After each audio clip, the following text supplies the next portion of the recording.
বিসমিল্লাহির রহমানির রহিম। আসসালামু আলাইকুম।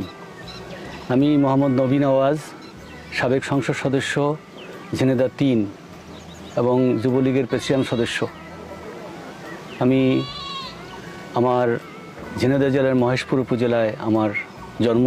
সেই ছোটোবেলায় যখন আমি আমার গ্রামের বাড়িতে শৈশব থেকে গড়ে উঠেছি, সেই থেকেই গ্রামের মানুষগুলোর বিপদ আপদ, সুখ দুঃখ কষ্ট আমার চোখে দেখেছি। তো সেই দেখে দেখে বড় হয়েছি। সে কারণেই আমি যখন এসএসসি শেষ করলাম, এইচএসসি শেষ করলাম, লেখাপড়ার উছিলাই ঢাকাতে আমার যেতে হয়েছে। আমি ঢাকাতে লেখাপড়ার উছিলাই যেয়ে রাজনীতির সাথেও জড়িয়ে গিয়েছি, কারণ পারিবারিকভাবে কিন্তু আমি রাজনীতিক একটা পরিবারের সন্তান। আমার বাপদাদাদের দেখেছি যে আওয়ামী